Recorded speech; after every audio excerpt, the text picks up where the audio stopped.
Welcome to Bledsoe Said So, guys. As usual lately, we've been just back-to-back with some fire guests. Today we have an amazing, just insane guest in the studio today. I know Nick and I are extremely excited for this. Oh, yeah. Alex just goes with whatever we tell him we're going to do. But before we get into that, I want to talk about what's going on in the first weekend of May in Delavan, Wisconsin.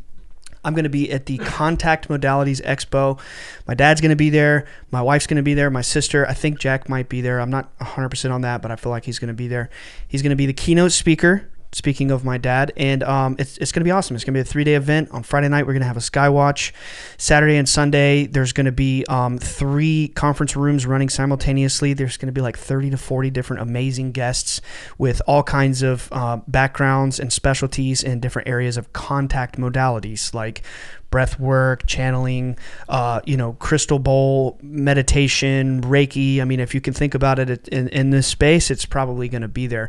There's going to be like a live DJ cocktail party on Saturday where everybody's hanging out. Sunday, there's going to be a live panel with my dad and Jimmy Church where he's going to be asking him questions in front of an audience.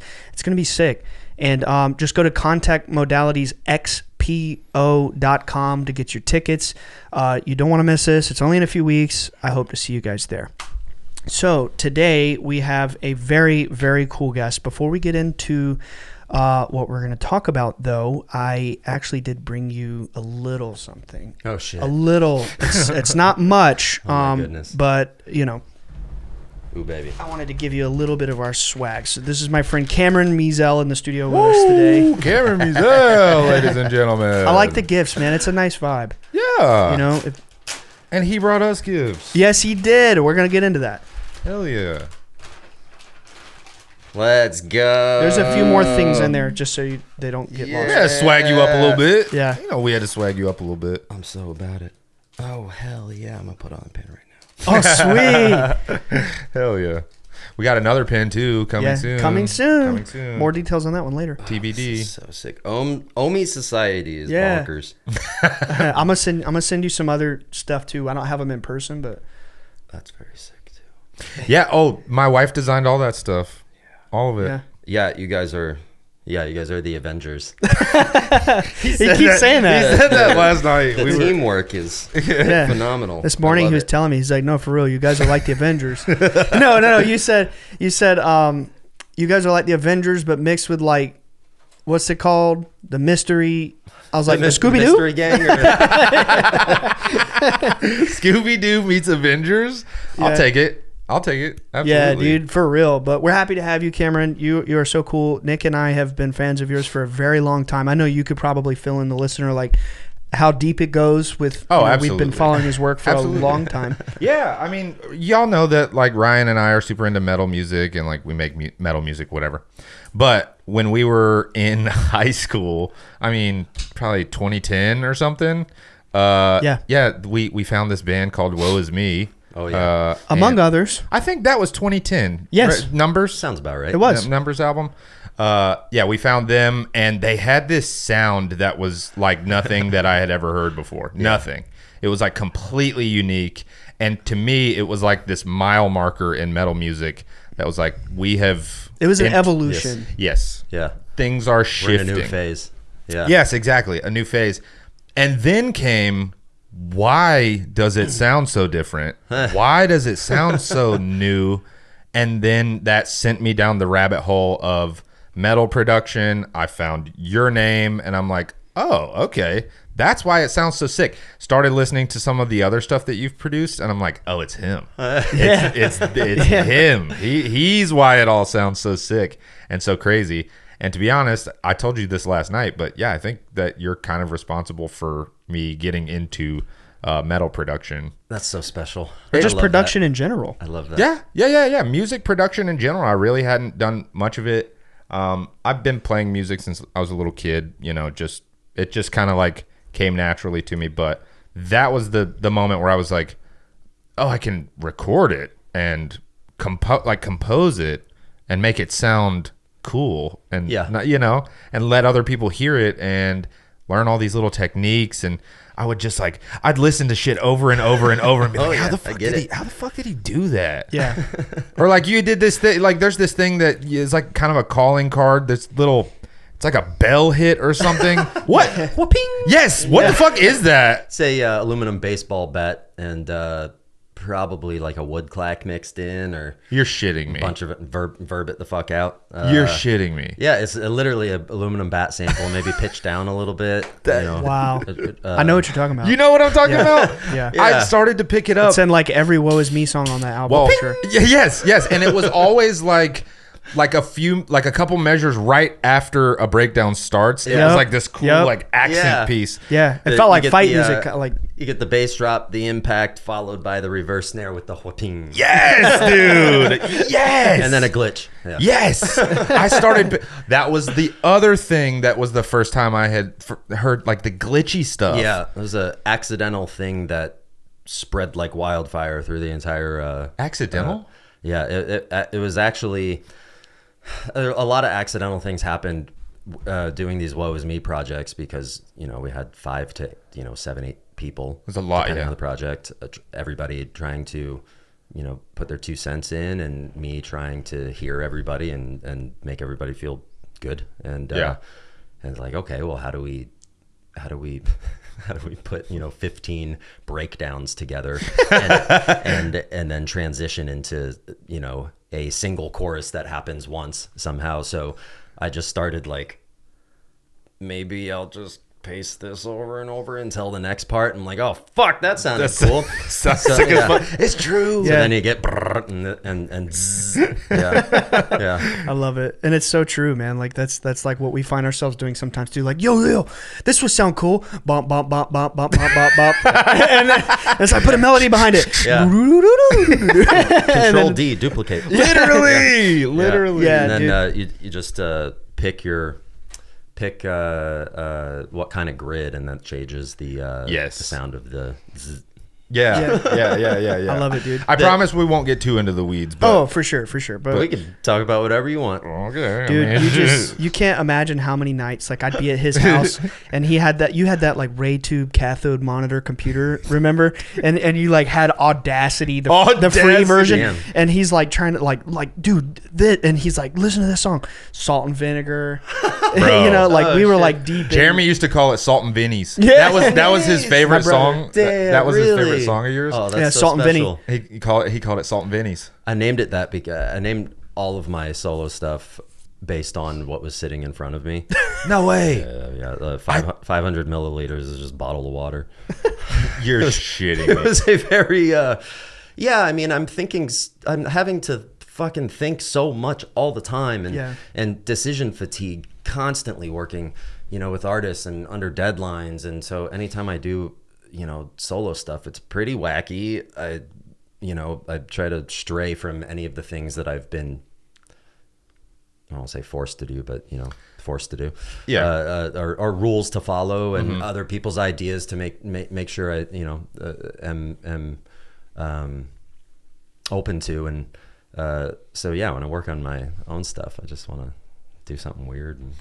I kind of do the same thing. Our friend Raven is like absurdly naturally gifted at like freestyling. It's ridiculous. And for 10 plus years, we'll get together. I'll make a beat on the fly. He'll rap to it. And then I always name them just the first thing that I was like, what should we call it? And Raven goes, I don't know, something about a valley. And I literally would name the song some about a valley. Like, That's sick. That's sick. Yeah. That's actually a good song. It's a sick hook too. Something about a valley.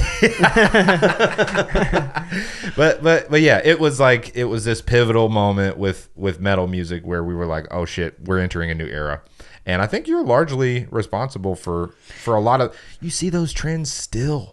Oh yeah. You're definitely one of the key figures in our like upbringing into this world that like inspired us to, wow, we can do this ourselves. Totally. Mm-hmm. That's a really important part, and that's something that's really special to me is helping talented people understand that like you have more talent than a lot of people I know. Like you can totally do this. I'll help you however you want, but here's try these things. Just go do it. Like you could totally do it. Yeah. Were there people that gave you that same kind of like that kind of like help or grace like coming up? Were there because you don't see that all the time. That mentality, that very like selfless giving. I don't know. I feel like the music industry can be a little cutthroat. Yeah. Music industry is very gimme, and nobody needs to know about this. Like if a lot of times when people figure out something that is really valuable, you don't want to tell anybody. They gatekeep it.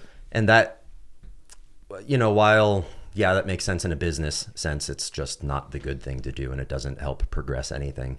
And you're also losing out on access to future resources in other people. Like I rely on other people so much these days because there's certain aspects of production I'm just sick of, and I want to focus on the stuff I really have fun with. So I've made all these connections with people, and there are people I've been really generous to, and those people have turned into phenoms and now help me stay with trends, and they'll tell me about new plugins I got to check out. And the thing about that is, like, a lot of the time, like, a cool new sound just happens to be one of the presets on a plugin, and you'll spend months trying to figure out what the fuck that was, and then you end up at the person's house, a producer or writer, and it's like, oh yeah, it's just this thing. It's Omnisphere. It's a preset on Omnisphere. You're like, what the hell? That's awesome. It's just, I think that kind of, in art in general, any medium of art, I don't know. This is just my personal opinion. Maybe it's bullshit, but I feel like it's like gatekeeping and inserting ego and being selfish with stuff. Like it can taint the process, and it can even taint the work. It ruins everything. It really does. It ruins everything, and it might get you quick success. You might get a quick payoff doing things that way. You might have a good run, but it's not going to lead to anything long term. And it's just, I mean, it feels innately wrong to, it's bad vibes to do that. And to answer your question about people being generous to me, I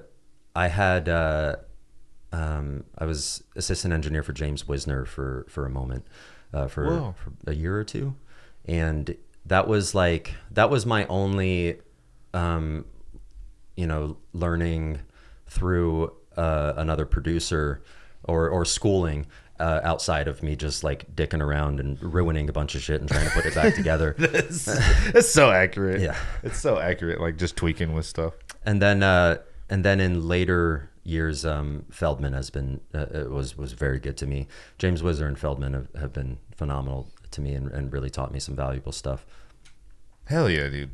That's awesome. I think that's so important. Collaboration is so important, and it boosts the magic. Yeah. That we were also talking about that a little bit, how we're all like antennas. I view the artistic process as like magic. It is for sure. It's 100% magic. You're and it's something really important for people with, people are tapping into this gift easily. It is magic. It's really special, and it's you're creating value with your mind. Yeah. And potentially immense value, not just in business and money, but you're changing people's lives. It's super valuable. So that's where it can be pretty upsetting when things get perverted and turned into something that's not so special. It's like emotional energy. You're like you're affecting people in a soul way. Yeah, it's with very literal powerful. frequencies. Yeah. You're blasting frequencies that have been designed in a very, very specific way through your listeners' bodies, and they're changed by it. Literally, Right. Their lives are changed by it. The more we talk about this stuff, I think about it like telepathy. Like, like we're just, you're sitting there and then all of a sudden this musical note or melody or beat or rhythm or whatever, a hook, it just comes into your head and you're like, oh my God, Eureka. Like it's like, we were talking about it last night. It's like, it's a radio, and sometimes you're flipping through channels and it's static, and then it goes click, and you're on a channel and it's clear. That's kind of how I think about it. And dude, it's already happened twice in the last 24 hours where remember how when we were growing up that we would like finish each other's sentences, Yeah. or like you would say something and it's in my head, or Yeah. vice versa. That's happened to us twice in the last 24 hours already. You know, and I do feel like that there are those of us who, when we're creatives, or maybe it's music, maybe it's whatever, that we're maybe tapping into that same frequency. Yeah. When a space is created for us to be creative together, it's almost like we're all tuning into that same thing. Yes. Oh, yeah. You know, like we were in the car today and it was like we said the same thing at the same time. Remember to the clerk. And then last night we were having a conversation. Surprise me. Yeah. We both said it at the same. We went to like buy energy drinks at surprise the me. gas station, and she was like, "Do you want 2 different flavors?" And we both said at the same time. Surprise me. Surprise me. He said, "Surprise me." I said, "Surprise us." And I was like, "There we go." And last night we had another instance like that, dude. Nick and I have been doing that our whole lives. Oh yeah. Yeah. You know. Well, I mean, you connect with a person and you spend some time with a person, or just maybe you don't even have to spend time with a person. You just have You're just on that frequency. Yeah. Yeah. People are on. Yeah. You can. Everyone's got some sort of vibration going on, and they're probably slight differences, but I mean, you can feel it, and It was pretty wild. You talking last night about the thing that they do in Nashville. What was it? Nashville Rules. Nashville Rules, just even splits. Anybody. Back to energies. The vibe. There are Nashville Rules just basically says that when a song is created, whoever's in that room deserves even splits, and that can be abused and is abused sometimes. But it's also, I think it's mostly it's usually a really cool thing because people are really pretty hardcore in Nashville too, and take things very seriously. So when people do shady shit like that, usually they're kind of ousted out of the crew. Just just happens naturally. People stop talking to them. But there are, I've heard lots of stories too of some big dogs who don't really do all that much in sessions, but they're well connected. They're a really good fucking hang. They treat everybody well, and they elevate the writing experience. And their names are on big songs. Yeah, Rick Rubin, like in interviews, the ultimate elevator. Yes.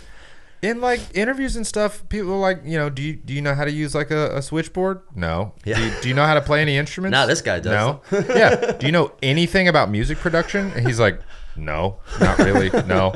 Like they're like, well, what do you do? He's like, I just know what I like, and and people seem to like what I like. Yeah. Literally. That's a good philosophy. Yeah, his book is mind-blowing. The way that he got started in music was like he went to a hip-hop show, and he had heard their album, and then he went and heard the same material live, and he was like, this is so much better live. Like, it's infinitely better live. How do we capture that on the record? Yeah. And like he literally he had never done anything with music production or anything whatsoever. He just felt called to go and talk to them and be like, can I just like be in the studio the next time you guys record, and like maybe I throw in some ideas or something? And they were like, sure, whatever.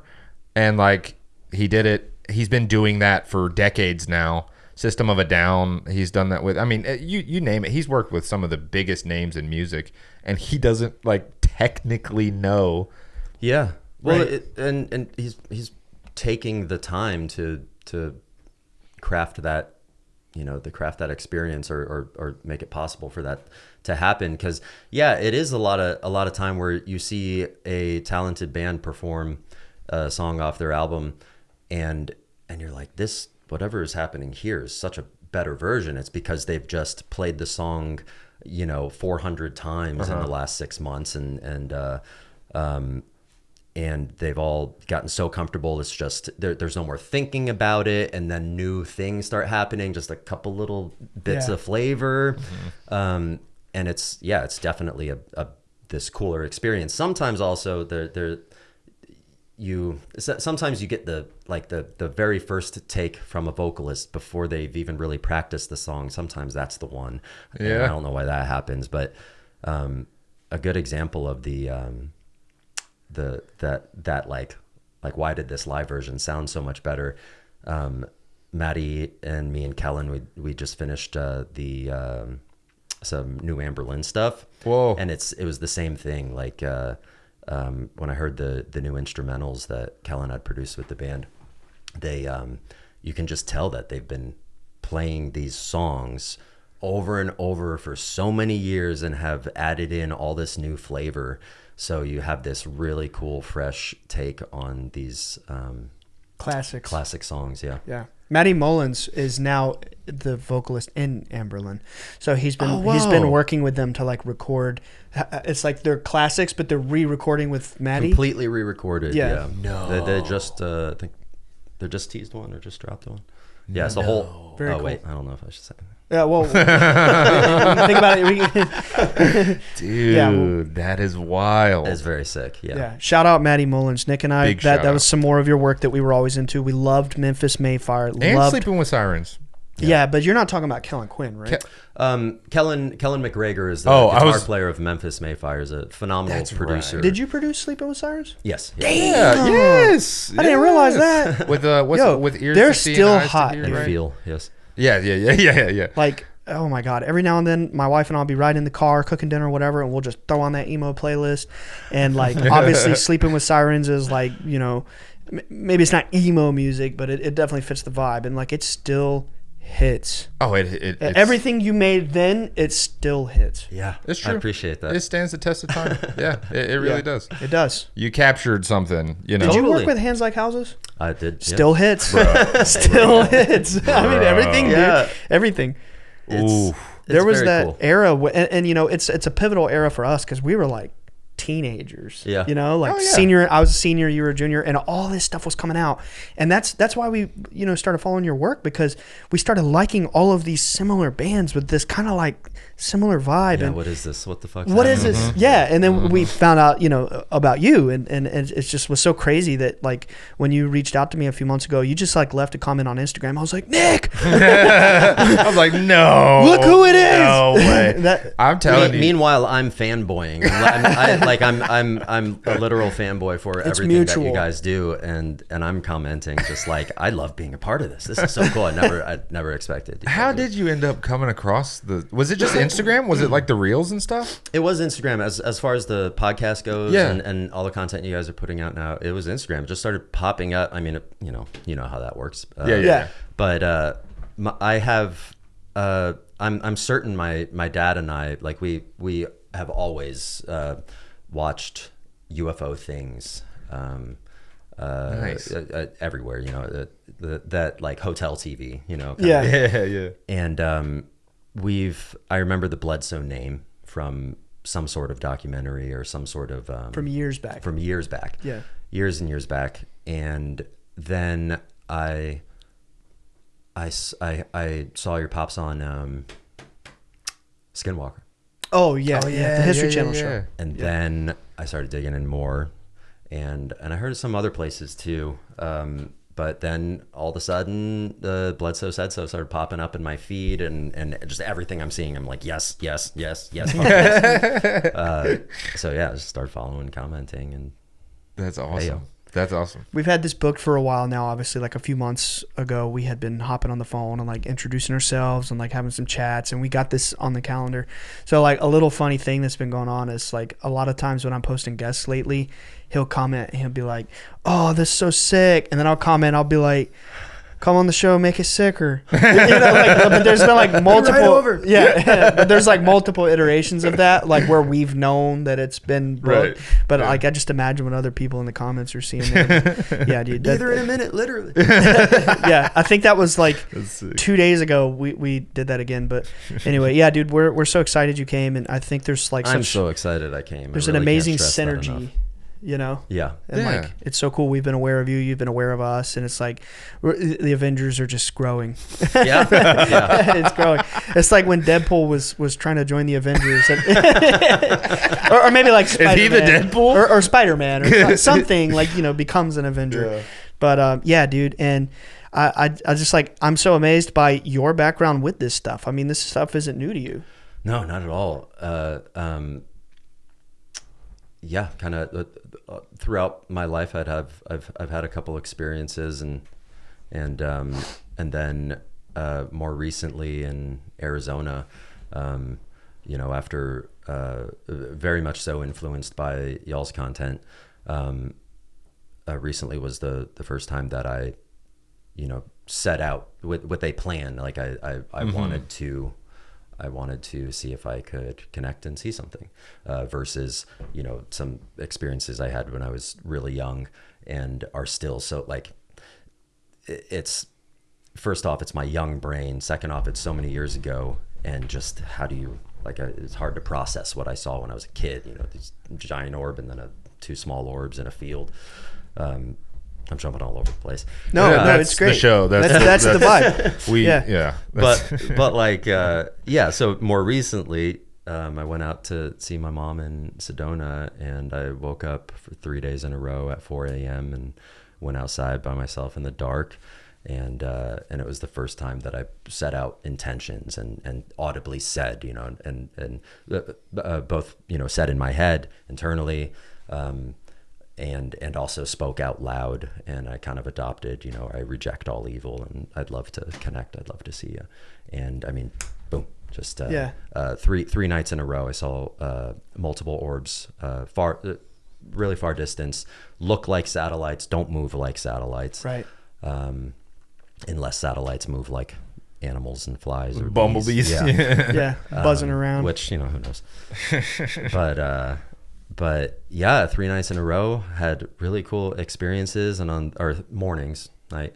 And but it's still dark out. It's early still in the dark. morning, like 4 a.m. 4 a.m. Yeah, and I'd just be out there with my head up for literally like 3 hours straight, and they just keep coming, and then eventually just stop. But that's magical. The third night was the coolest one. It was like the finale. I was literally given a finale. Comes in threes.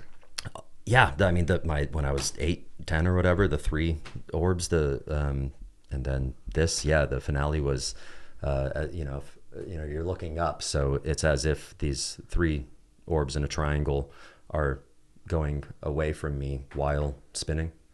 And trippy. So they're spinning outward, and then one of them disappears, and then the second one disappears, and then the last remaining one stays, like hey, and starts meandering around, and then disappears. And that was the one when you were young, right? No, that was that was in Arizona. Yeah. Okay. Yeah, the thing when I was young was just very quick, but like very bright and strange, and clearly 3 lights, and really confused me because there was a lamppost right there that was creating like I thought this, I was like, wow, there's a really weird lens flare coming off this light or something, but is large orb, 2 small orbs. And you probably spent your whole life. Bluish bright, like the kind of bright that's almost like a search, when you see a searchlight. It's just the really like rays, right, very blue, and either zipped in or appeared, blooped. Blooped. Or bleeped. Bleep, bloop, blop, blorp. And then bleeped out, and that one was, I was a kid, and I was kind of having these, at the time, I was just going through a weird time and experiencing some, I was having some realizations in my kid brain, like, man, some of this shit that's going on in life is fucked up. And I had the experience in a moment of reflection where I was kind of disturbed, and then it changed me in that moment. It came to you and we don't have to go into anything that's personal. That's up to you. How nothing is personal. Okay. Well, but from what you've told us, like last night we were talking about this. It came to you, and this is on brand with these beings. Yeah. It came to you in a moment of trauma. It came to you. You saw it, and maybe consciously you didn't know in your 8 or 10 or however old you were brain. Maybe you didn't know that thing appearing altered your course, but that's what they do. When you're in these deep places of trauma and suffering, and you're like kind of at rock bottom, so to speak, which you were with what you were going through, and it came, and it's almost like a moment of comfort. They give you that sign that, like, it is all right. It is okay, Yeah, I mean, and at the very least, it completely veered my thoughts into a different direction, and I didn't think about that shit again. I was like, my weirdo Chinese camp roommate is strange and whatever, people are bullying me for either not being Chinese enough or being Chinese. Like Wild. I was like, I think I was like 8, 10 maybe, but I was in Chinese camp, by the way, which was a wonderful experience. I'm really happy I did it. I literally learned, I mastered the Chinese yo-yo in one camp. Oh, cool. Wait, what? Oh yeah, it was like literal Chinese camp, man. We learned how to traditional Chinese painting, ink painting, Very cool. Chinese yo-yo, Diablo. And it was a summer camp? It was a summer camp, and I was just kind of, I mean, it was all through my childhood that, you know, being bullied because Asian, you know, right? Of course, Yeah. And where did you grow up, by the way? Florida. Florida. Okay. Yeah. Okay. I wouldn't expect something like that in Florida, but whatever. I mean, it happens kids, everywhere. You know? It happens True, it's everywhere. kids. But Yeah, I would expect it here, but it is I guess what it Florida's is, similar. and you know, I wasn't getting the shit beaten out of me. Sure. Got jumped once, but you know, it's normal stuff. But I remember as a kid, I'm just having the realization that I came from public school, and I'm in public school. I'm getting bullied for being Chinese, and then I go to this Chinese camp, and I'm instantly getting bullied for only being half Chinese. Which is so whack, dude. Like, It is true though. It's what kids do. Unfortunately, the kids are like, "You're different from me. Yeah. Well, you're wrong." and they don't understand what they're doing either. And exactly.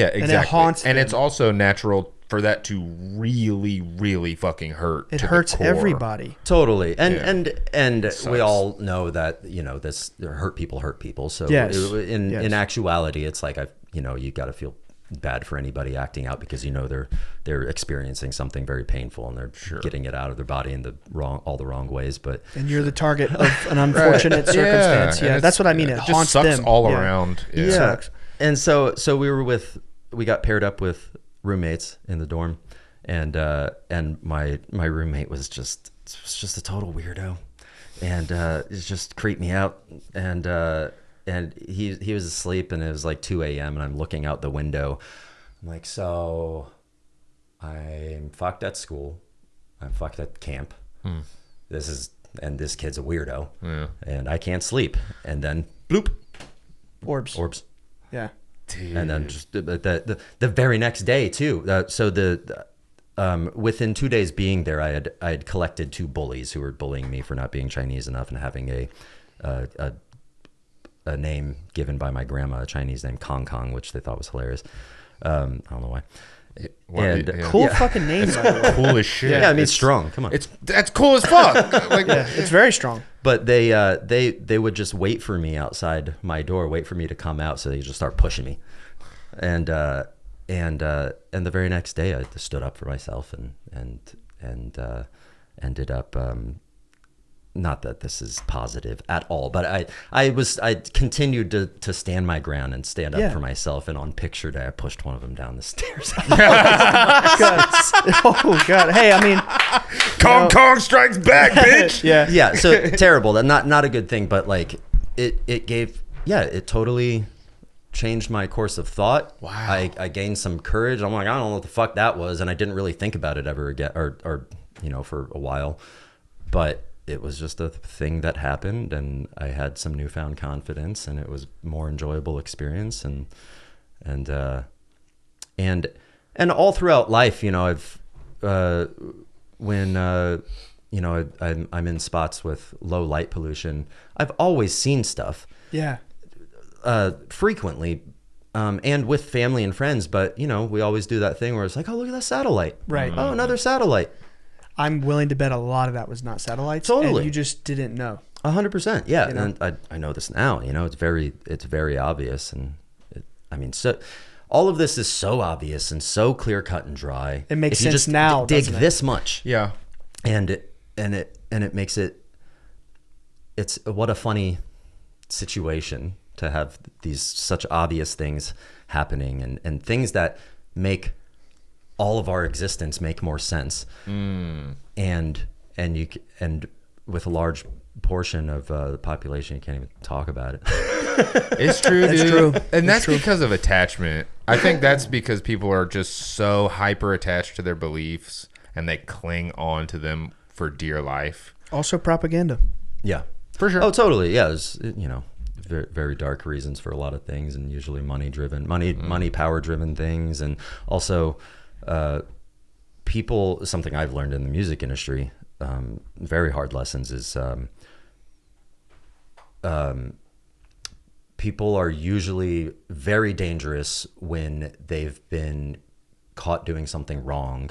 That is a pivotal moment where you're going to find out a lot of that person is when you confront them with something that they've really fucked up, and now they have the opportunity to, it's going to be a lot of work, but you got to fix this. Do you fix it or not? Do you hide it under the rug? Do you scapegoat? Do you blame it on somebody else? What are you going to do in this situation? How much money is, what is this? How big is the situation? And unfortunately, people don't like being wrong and just saying they were wrong and then fucking fixing it, Yeah. So, if you have years and years and years of secrecy and covering something up, hoarding valuable information, then of course, these groups or these people are not going to want to admit that. Yeah. They're like too deep. They're too deep. They're too invested. Yeah. They've like dug their heels in. Yeah. Yeah, and it would like blow the cover off of everything to dig those heels out even a little bit. Yeah. They give no ground whatsoever. Yeah, admit nothing, deny everything. Straight up. Isn't that that SWAT, CIA, FBI? That's something the like motto. that. Yeah. Sounds right. Even down to the individual, people are afraid to give any ounce of leeway, and some of that is like, I think, like programming, like especially people who grew up in like organized religion. Yes. Most organized religion is like all the other ones are wrong. Yeah. Yes. Not only are they wrong, and that's so but dangerous. They're evil. And if you go looking at any of the other religions, it'll invade your mind. It'll poison you, and you'll be haunted with demons and like. And how upsetting that just the nature of that statement in itself. Everybody else is wrong. Like, just on a basic human level, I feel like without influence, every human would understand that that is not the right way to go about it. Like, that's an incorrect thing to say. Right. Just in general. And but it's just instantly you latch onto it and you're like, everybody else is wrong and I'm right. Sick. You'll get a kick out of this, but when I started doing Kung Fu back in my early college years, I was really still into church because I had just grown up in it. And I went and I told my pastor that I started doing Kung Fu. And he literally told me, he was like, Dude, this shit is for real. He was like, you need to be careful. If you do any sort of those kind of stances where you get into a trance, that's when them demons will come in you. Fuck, man. Kung Fu, bro. Kung Fu. Forms, And the fucked up part is that there's a lot of reality to that statement where, yes, you can get into a trance from these forms and stances. Yeah, There's a very no doubt. meditative thing happening. But it's a good thing. In martial arts, and also any sort of meditative state or altered state of mind can be a beautiful if the person is beautiful and has the intention to connect with beautiful things, then any altered state of mind is a way to do that. It's a pathway. If you're dealing with a dark piece of shit who's on a dark path, then you can also use those states to connect with dark things too. Again, both of these things are real, and now you have a person who's saying, don't do them martial arts because you're going to connect with fucking demons, bro. Yeah. It messed with my head for a little while because I had such a love of it. I continued to go, but I knew it wasn't true, but it was kind of like, it hurt it hurt to think that I knew it was bullshit. Sure. Yeah. But it still sucked to hear. Like, yeah. I'm being judged. Totally. You know what I mean? I'm being judged by my superiors and this and religion. it's like instilling fear in you. Yes. That's the programming. Yes. Yeah. Same with yoga. He was like, yoga gets demons in you. Like, I was doing yoga, like and just Eastern the arts. awareness to be like, oh, okay, so like versions of people like you exist. Like, what the fuck? Like, how do you even navigate? When you realize more and more how many people are stuck in a point of view like that. Oh yeah. I can't think of the word. It sucks. Frustrating. It's disheartening. Yeah. It's very daunting. It's Yeah. a daunting thought. It is, because how do you break people free from that? It can't happen externally either. In most cases, it's like it has to come from within. Yeah, Right. You have to want to break out of that. and that's with most things too. Like my pub guy Jay, really great guy, close friend. He's just, even in business and in music industry and stuff, he's always taught me, like, it's like, man, if someone believes something, don't waste your time. Just don't even try. You have to let people, if the artist, this is what it's about too, because it's really frustrating. If the artist doesn't want to learn about their publishing, you don't need to take it on yourself to try to teach them. They're just going to have to miss out on that money, and it's going to hurt, and that's how they're going to learn. That's how I learned, Yeah. But Yeah. I mean, and yeah, in this case, it's such a beautiful thing people are missing out on. I have to ask, This will because transform your life if you let go, you know. for sure, and also, release a lot of inherent fear that's programmed into our minds. But I do have to ask, because you've told me now multiple times that your mother is a Zen Buddhist, or was. Is she still practicing? Yeah. Now, That's awesome. what I'm curious about is, like, when you were growing up, did she teach you any sort of meditation practices? Yes. Yeah. Okay. It's so funny. I've been doing more and more, self-reflecting, and now that I'm kind of past I'm certain I'm past the most chaotic parts of my life, and I have some stability, and I have time and space in my body to even think about, reflect on my life and stuff. And it's just so interesting realizing how everything was just laid out to a T. Yep. Like Even seeing the orbs as a child. all of it. My dad, he found it very important to teach me how to draw three-dimensional things.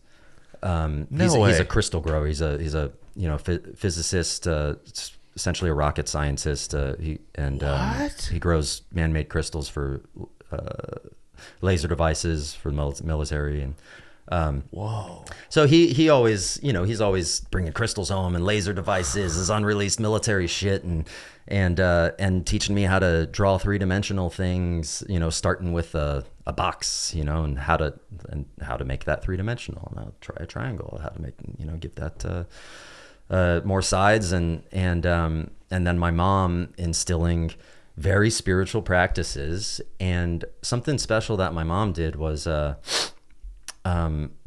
she started taking me to every type of church so that I could see what it's all about and experience it. That's awesome. Orthodox, Pentecostal. I was Pentecostal growing up. Yeah, my pops was Lutheran. I don't know. We went to Anglican and Greek Orthodox. That was like the two.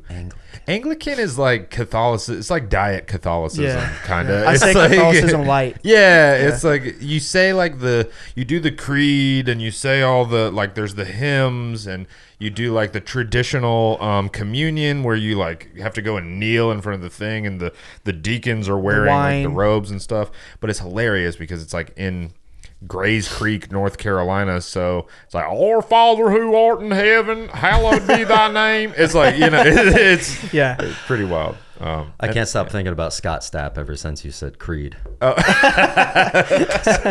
I completely glazed over everything you just said, and I was like, Scott Stapp. I love Creed. I shamelessly love Creed. They're fucking awesome. They're amazing. Me and a buddy, Evan McKeever, producer friend, we always say, praise our Lord Scott Stapp. That's so cool, though, that she brought you to like every different kind of church. Yeah, a bunch of different types of church, and she let me make my own decision, and I think my own decision ended up being like, this is all interesting, but I kind of like what we do at home and what I see you doing, and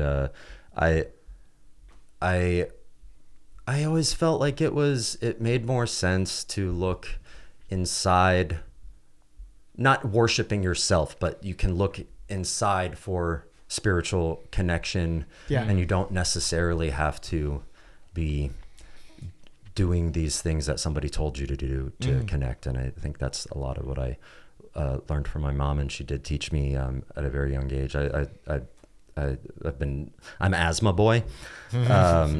And I got asthma when I was, started getting asthma when I was young. So she started teaching me these breathing techniques. She taught me how to breathe properly very young. So I've been breathing from my dantian for, since I was a baby. Yeah. Breathing from your dantian is your it's where like your life force comes from. It's also associated with a chakra. I think the sacral chakra. Yeah. So sacral chakra is the dantian. I'm pretty sure. Nice. That's like the Chinese aspect of the sacral chakra. Exactly. Okay, it's cool. where your dantian. I've heard that before. It's where your I didn't chi know what it comes meant, from. But, Yeah, okay, cool. All your energy in your body your chi comes from your dantian, and that's where you see a lot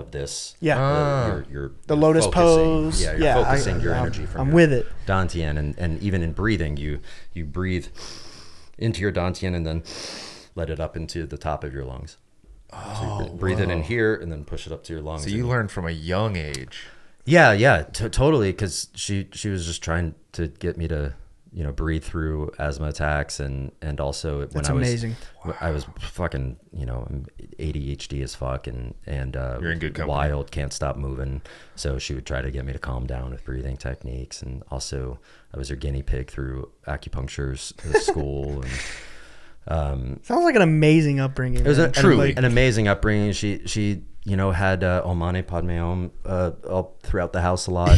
Yo, bro, that is so like profound to me right now. Seriously. Yeah, and I of course like as most of us do as piece of shit kids, I was just like, whatever, this is cool, it's interesting. I don't see anybody else, You're reminding me of two things right now because I'm a big anime nerd, bro, and I relate to. I feel like this is gonna sound so cheesy, but I'm being dead serious, bro. Like my entire life, a part of a core facet of my personality has been shaped by Eastern arts. Yeah. And like I've talked to people before that have told me, they're like, I feel like you were a monk in a past life. And I'm like, probably. fucking probably, dude. But like I relate so like, dude, come on. I mean, we got like the only thing and we're into that, but like anyway, so there's two anime that come to mind that you're reminding me of, and one is Demon Slayer. Have you seen it? I've seen bits, yes. Yeah, where they do the breathing. Friends, it's very cool. You should check it out for that alone. Just like how they like focus on their concentrated breathing or whatever. It like gives them strength. But then another one is Dawn to Dawn, which is a recent one that just started coming out, and sounds familiar. It's hype, dude. So crazy. It's on the nose of this show. It's like this anime was made for this show. Bro, they even talk about Skinwalker. Collab. Yeah, which is like we've been on Skinwalker. Oh shit. Yeah, they talk about like the dude, the boy is like a UFO nerd, and he's like pushed his glasses up, and he's like, there's the Skinwalker Ranch, and there's this colonel that talked about this thing in America, and they talk about UFO. He's obsessed with UFOs. For sure, collab. And then there's a girl. Yes, guys will respond. There's a girl whose mother was like a Buddhist shaman and a psychic. So the girl grows up and her grandmother's teaching her like chi seals, and it goes into when she's a child, and she's like, oh, this shit is so lame. And then when she's older, she's like, actually this shit's real. Yeah. You reminded me of that. Yeah. Like you have the Om Mani Padme Hum, which is so profound because I've been like really into that in the last year. And as a kid, you're probably like, whatever. It's like I got this tattoo because I was like, I've seen that all over the place in my house, and I like the message. Yeah, that's sick. But then you think red on it tattoos, later, bro. That's cool. Hell yeah. You think on it later, and it's like really profound. I stamped myself with something very profound, and it probably changed my course a little bit doing stuff like that. And you put a sacred seal on yourself. Yep, and yeah, looking back at all of this, I just realize more and more every single day when I reflect, like all these little things directed me exactly where I am right now, and it's pretty wild. It's really cool how like almost every. What about the music thing? Did that come from either of your parents? Yeah, my dad is a master blues guitar player, and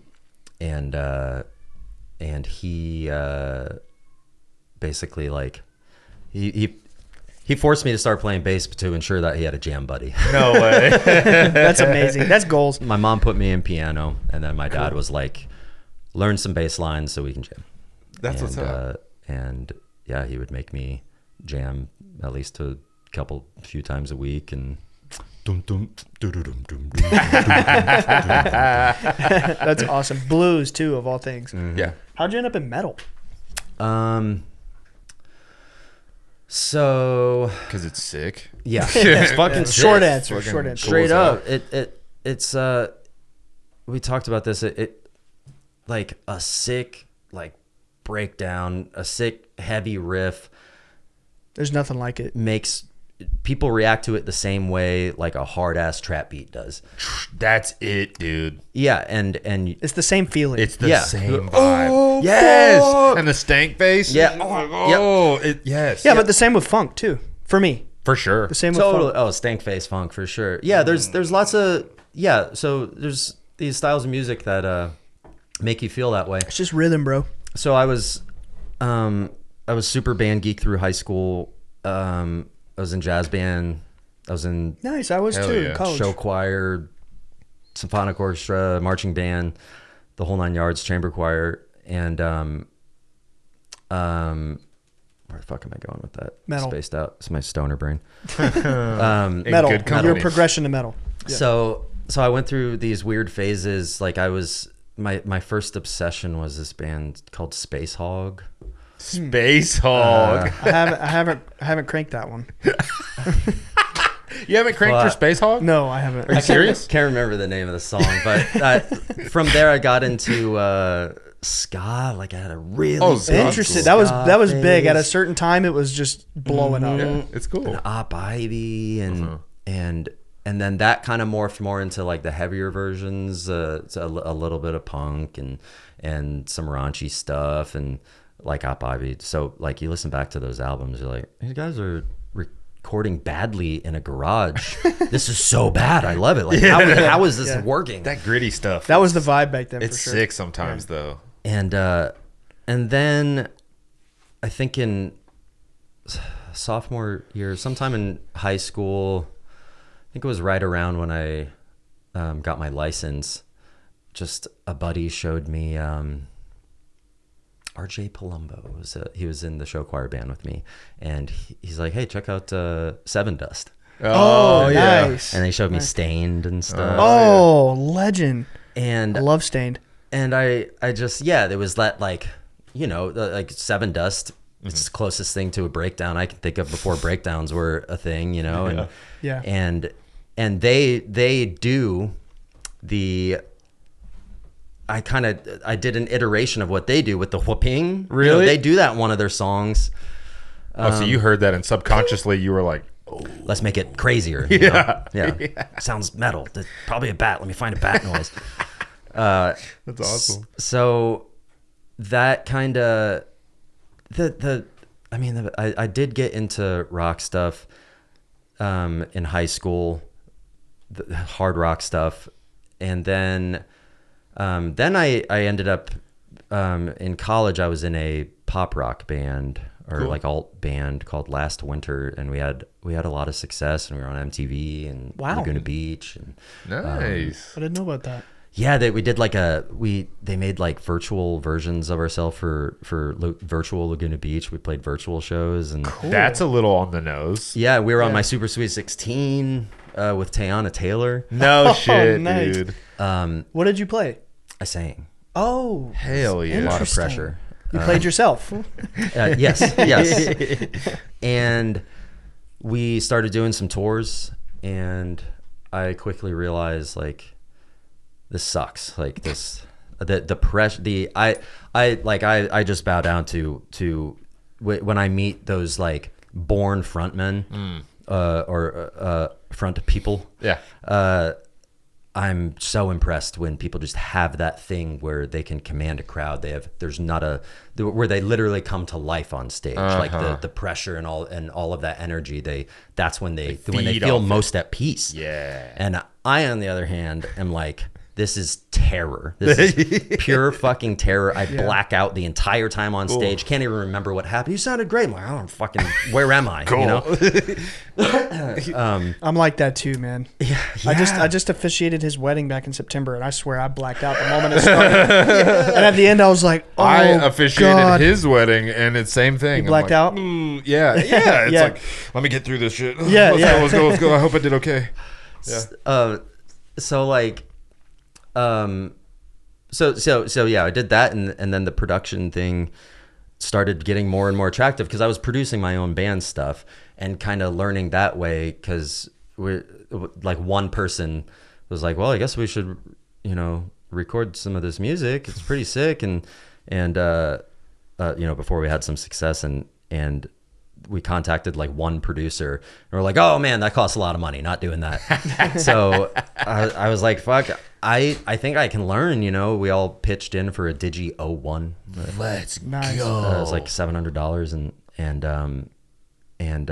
I just started learning and making these with like no experience or learning whatsoever. I'm doing this all by my ear, so I'm doing a lot of things completely backward and wrong. I'm just it's what I'm interpreting from this rock music or music I'm influenced by. That's a true engineer. And then I'm trying to recreate this in my own way. Mm-hmm. And so I developed a lot with last winter producing our own stuff, and then I decided I don't want to do this touring thing anymore. This is too much pressure, this producing thing, because all my friends' bands were starting to record with me. I heard last winter stuff. We did well, like gained attention that way. And a lot of my friends started bringing in their heavy things, got heavier and heavier, the metal stuff.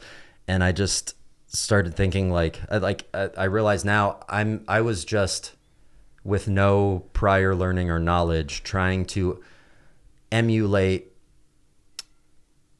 not only what the sounds I was hearing, but subconsciously I think I was emulating what the music made me feel. Yeah, dude. Yeah. So I hear this, these recordings, even like Seven Dust, some of the older school stuff. I'm like, man, this makes me feel like amped the fuck up and, like the trap beat, but why does it sound dinky? Why does it sound kind of, kind of lame, Yeah. It's like, why does the snare sound like it's from the fucking 40s? What's going on here, And so juice this up. Let's blast 10 dBs of 180K and see what happens. Yeah. I love that about your production, man, because like, especially back then, it's cinematic. It's cinematic. It's I feel like it was the carving into the metal scene with that that high production feel. That's because back then it was all like, bro, you gotta have, it's gotta be raw. It's gotta be lo-fi. Mm-hmm. It's like, and then a lot of the stuff that you started putting out, it was like, oh my God, there's all this synth and they're singing and and it just changed everything. Orchestra. Yeah, the orchestra. I was always obsessed with orchestral things, so that just started happening naturally. It's basically just like, okay, but more, Yeah. Okay, but more is bigger. more. More is more. Like, how do we make it heavier?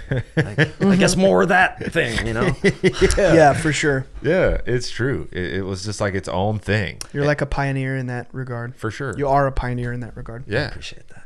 Definitely. I'm just speaking facts. I'll never forget the first time I heard organ in a breakdown. I was like, no and what was fucking way. What's the Hell or High Water? Harpsichord. Yeah. Is it Hell or High Water? Harpsichord, yeah. The intro song on the album has an organ, and then it leads into. I was like, you dude. I think it's Hell or High Water. See, the thing about that is this was the first time I realized, like, because the mentality was very much, it's got to be raw. You got to stick a shitty mic on a cab. You got to like use whatever mics you can, but it all has to be real and it has to be raw. And it doesn't matter if it sounds like shit. Yeah. It has to be real and raw. Yeah. And then your shit was the first time I heard where it's like, we're prioritizing the sound above all. The experience. Above all. Nothing else matters. 100% trash lyrics, a lot of trash lyrics in post-hardcore. Dude, I mean, the old stuff. Yeah. It's like, as long as it sounds fucking sweet, like, who cares about anything else? Yeah. If you want to see real live music, go to a show. Well, the other thing was, like, if you stand next to a rock drummer on his drums, that snare, when he hits that snare, you feel it hit you in the gut. And then you listen to a recording and you're like, why the fuck isn't it hitting me in the gut? It sounds like a piece of paper.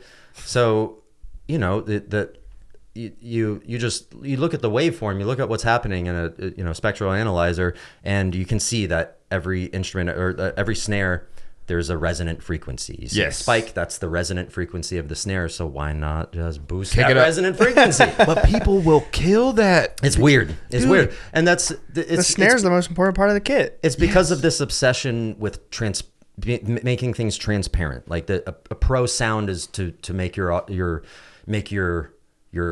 color transparent, make your compression transparent, the EQ so that things feel transparent. But you can't do that with drums. You need to get knocked out by the drums. It needs to hit you. Yeah. So boost those things, and I do that a lot with like people watch me boost like 8K of 3,000 hertz in a guitar, like the nastiest frequency of a guitar. Gnarly. Like, yes. boost it up. Yes. Because it gets that twang. Yeah. It gets that crazy gnarly twang on it. And it's not for everybody. However, the entire music industry has seemed to adopt some of these sounds into not only rock but country. Now is using the tanky drums now. And really? Oh yeah. And I didn't know that. You hear it in pop a lot. Yeah. It really did. What happened was, and I see it all the time still, like some of the older school guys, which, by the way, I think it's just two different genres of music, and I love old school, like the old school sound of rock and the thrashiness and the raunchiness. For sure. But I see it a lot where, like, old school guys, I want to say a person, they're jamming their stuff. They're jamming stuff with some of these, newer bands with the more modern, Chango, Sturgis sound. Yeah. And Sturgis, awesome too. And that's another name that was pivotal for us growing up. We don't know him. Yeah. Yeah. Sturgis is great. Devil Wears Prada, bunch of other stuff. Yeah. It was, very, very influential. I think it was kind of. I think you guys in that era were like these titans in this genre. Totally. That were just pushing so much. We were pretty much the only ones who could give you the sound, that sound. Yeah. It was fully the two of y'all. Yeah. Absolutely. I watched every video on YouTube I possibly could. Like, and it's really interesting too, because our sounds are very different. They are. I would say Joey's probably more consistent with his sound. I was a little bit all over the place, but like a similar thing is happening. It's like, why isn't angry music supposed to fucking punch you in the face? Yes. And the cinematic, cinematic vibe, the big thing. Gotta be big, larger than life. Yeah. Put all the things, more is more. Yes. Absolutely. Stoner brain. That Prada album, Roots Above, Branches Below, that was one of the first things I heard with orchestral stuff in it too. Yeah. And it was right around the same time as like Numbers was coming out. It was like, what is happening? Yeah, I just like felt the shift happen. Yeah. Oh, you were talking about like some older guys playing alongside the modern guys. Oh yeah. So it's, I mean, it's obvious. You see the way a style of sound influences somebody in real life. So you have this guy jamming some of his new stuff, and it's done in the older style, and then this no-name band with this newer recording jams their stuff, and everybody in the room all of a sudden is, and you can literally hear the from the the guy with the other recording. So I think it's just, there's no wrong or right. It's just one is definitely more angry and does a different thing. It captures the intention of like metal music is to be emotional. It is like high fucking emotion. It's a vibe. And yeah, I think you something that you said to me last night was like, that kind of music is the hardest thing to do. Yeah. And I think it's because of that. Yeah. Because you're not just trying to capture a good sound. Yeah. You're trying to capture that fucking feeling. Yeah. Yeah. And that emotion, and you're trying to elicit There's so many elements to make it sound the way it's supposed to. There's a bajillion things going on at once. And when you think you're done with the track, there's still more post-production to do. Those Woe Is Me albums, it took me like 45, 50 days with band in studio. Then they leave, and then I spend another 2 to 3 months, nerding the fuck out over this. And are you working on just that in that time? No, I'm losing my mind with another band in and coming in early, not sleeping, going on benders, like working on shit for 4 days straight. And some of that some of that psychosis probably made some of those sounds. You know what? That phenomenon brings me to another. There's two more things I feel like we have to talk about before we wrap this today. So if y'all don't mind, I want to lay up some other questions. So I think two things that we need to talk about before this wraps, Cam, is we got to talk about when you started going out of body. Yeah. Because we haven't even mentioned that yet. Sure. Have you? He's been doing it his whole life. What? Yes.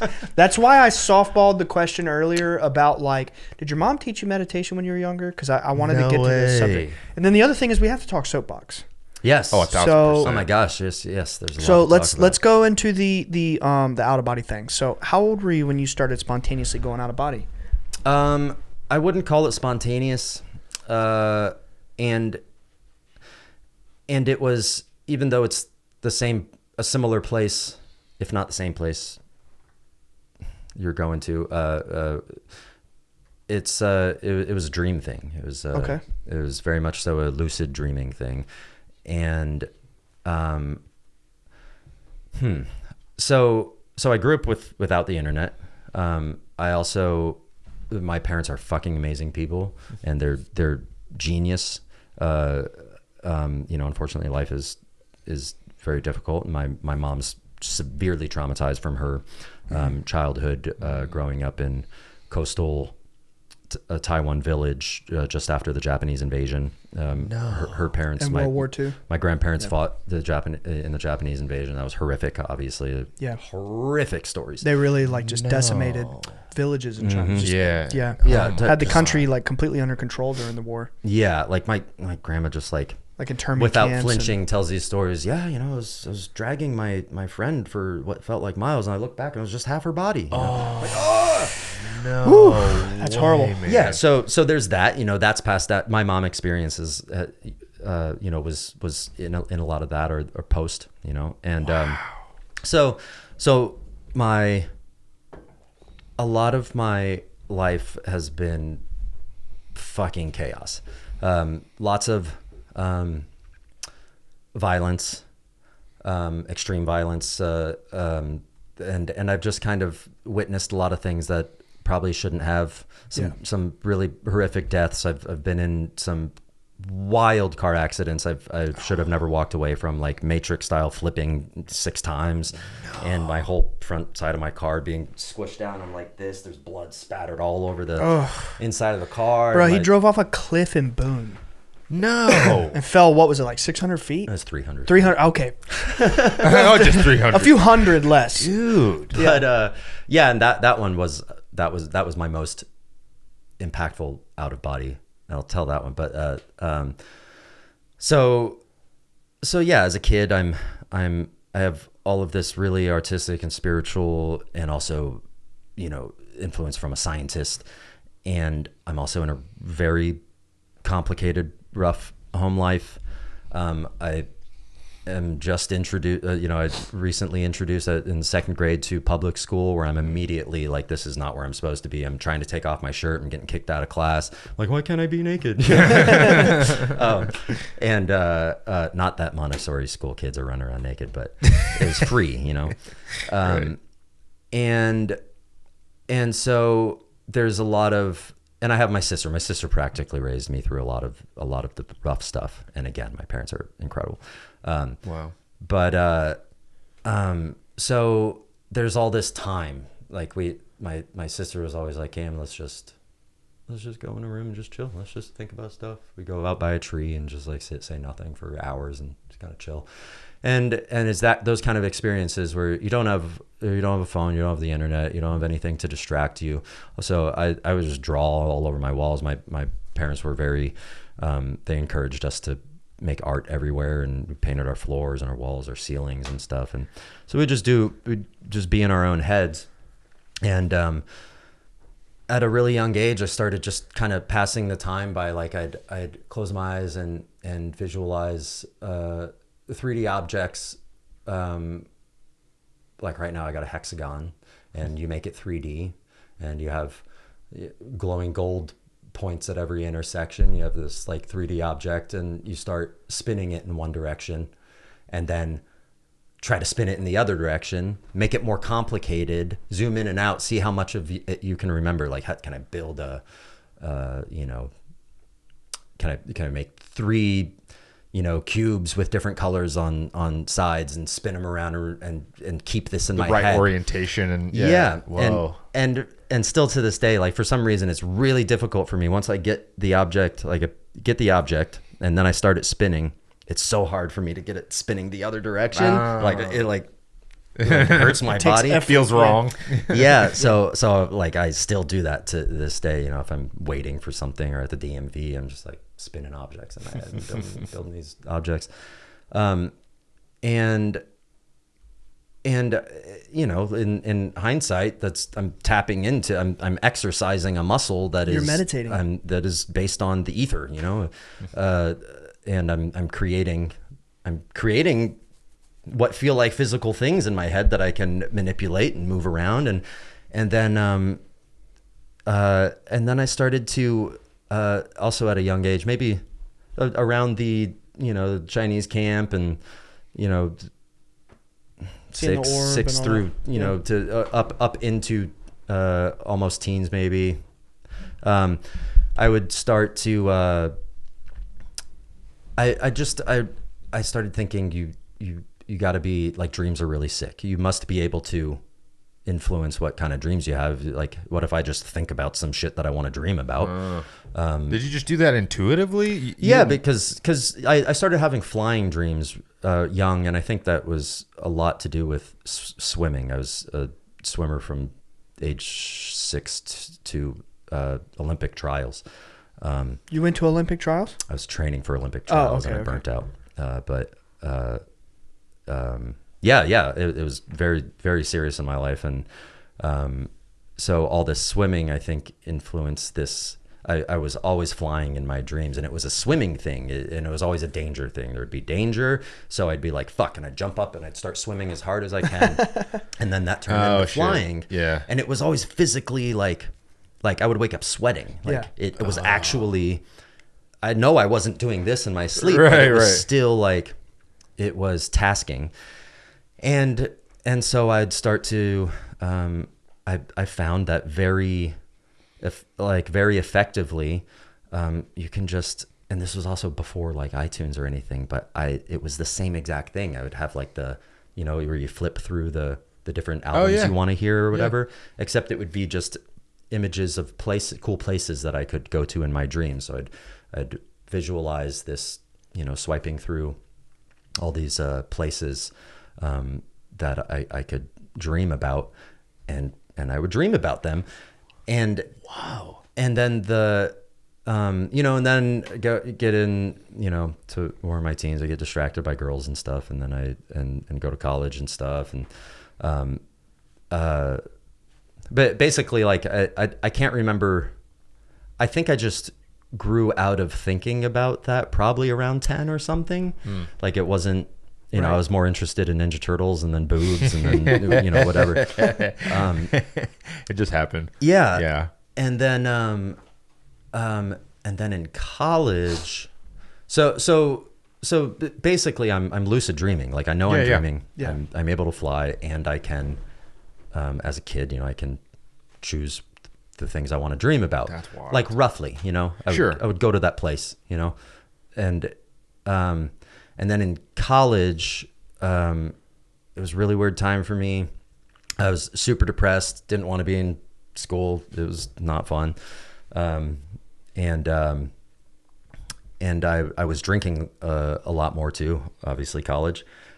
And so I started, you know, I would be in bed longer, be a little hungover. I'd get weird sleep where I'm not quite going fully into like REM sleep. Yeah. And I just started noticing, like, fuck, man, when I'm getting that, like when I wake up, I'm like, oh, I don't want to get up. It's like 5 a.m. It's too early. And then I go back to sleep. When I go back to sleep, I start realizing I'm having the craziest lucid dreaming. Like it is so fucking intense. And I think it's because I'm only in a half state. Oh. Like my body's not feeling great and it's doing its own thing. So I'm like partially awake, but I'm lucid dreaming like a motherfucker. So I'm like, I'm depressed and I don't want to leave, so I might as well do a lot of sleeping and really, see how much can I do with this. Damn. So it got to a point where I have, and I took notes of it, and I drew pictures of some of the places that I would continually go to that ended up being very special to me in, again, a hard time in my life. There's one place I perceived as my apartment, and it was it looked like an abandoned Taj Mahal. It wasn't like megalithic with these amazing pyramid stone structures. It was very much so like a very well built with like a layer of spackle and like clay paint and blues, and it looked like a Taj Mahal just abandoned, and there's sand blowing through, no doors, just all open. And I'm perceiving this as my apartment, and my roommate Mike must be out of town or something. He's not home, and this was my first time there. And you walk behind this Taj Mahal. By the way, it's on the edge of these massive cliffs, like bigger than the Grand Canyon, like just go way up. Whoa. And then you walk behind this place, and there's a trail that leads all the way to this wall with a little door, and then you go through the door, and there's this beach of snow. So I would go there all the time. Also, above the building, there's ice caps. So there's this beautiful spot. It was like my tranquility place that I would go to. There was this beautiful place with this bright blue cold water and these ice spires. And it just sit there and it's like magical. It's fucking magical. And yeah, it became really important pieces of my life, and it was my sanctuary that I could go to in these morning sleep times. Wow. And then there's the spire where I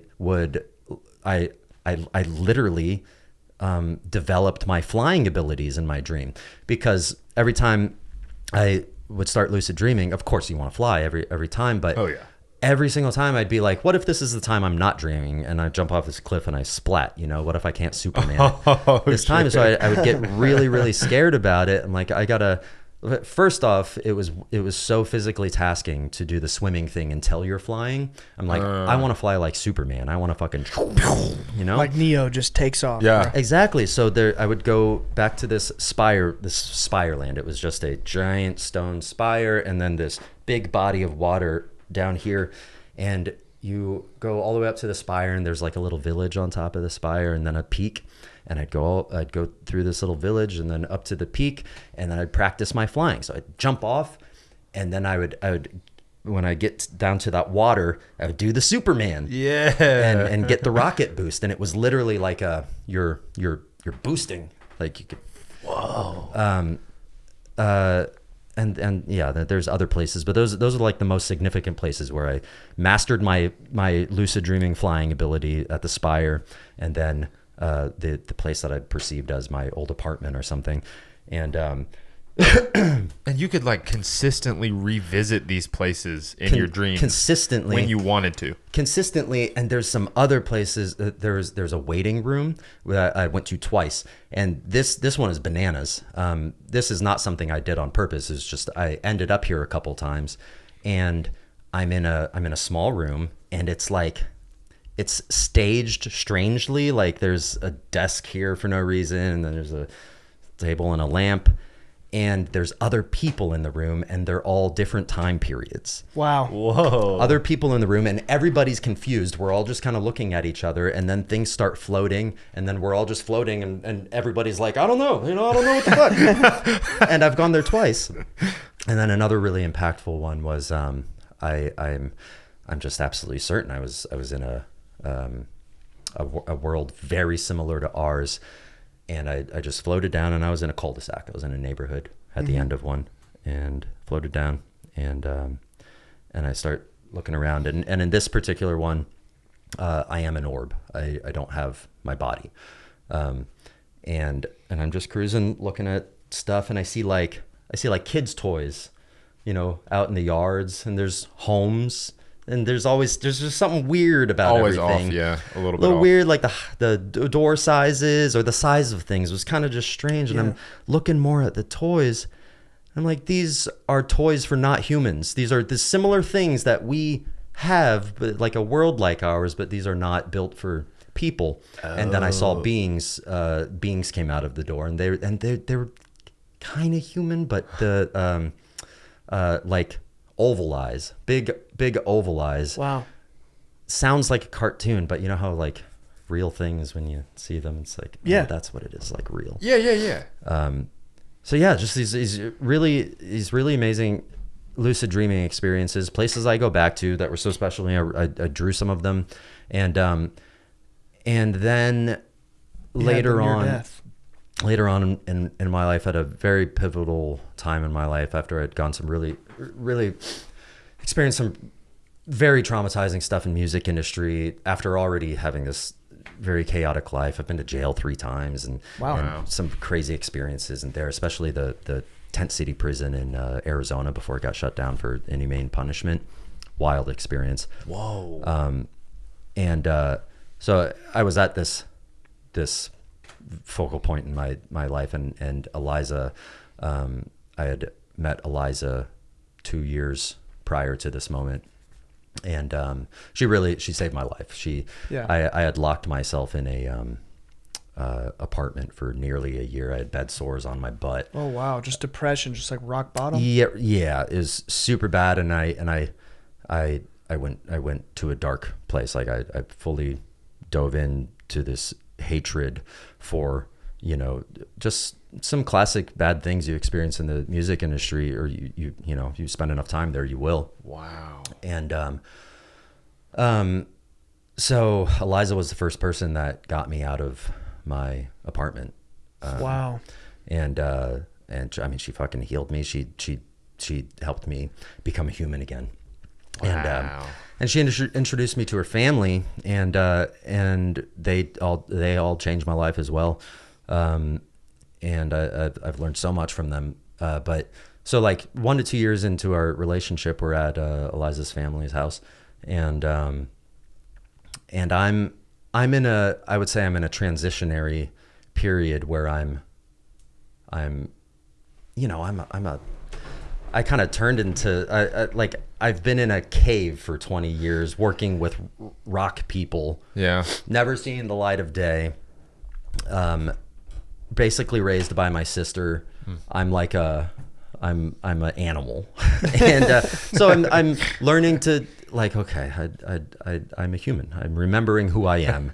Wow, dude. And I start trying to stop drinking. Start trying to get my life together, do my adult things, get back on track, because man, I went real hatred, real dark for a while, and it takes you to terrible places. Or voices. Definitely had demons. My mom saw me one night, basically putting my body through the door. I was just smashing the door down, and I looked at her. I was foaming at the mouth. She said my eyes were black. Wow. And it was just because I had made a conscious decision when some of this bad stuff happened. And is my music is so special to me. All of this is so special to me. The hardcore scene, the growing this cult following of people who are like, this fucking music is heavy. Like, this is such a special thing to me, and it got perverted at some point, and it got kind of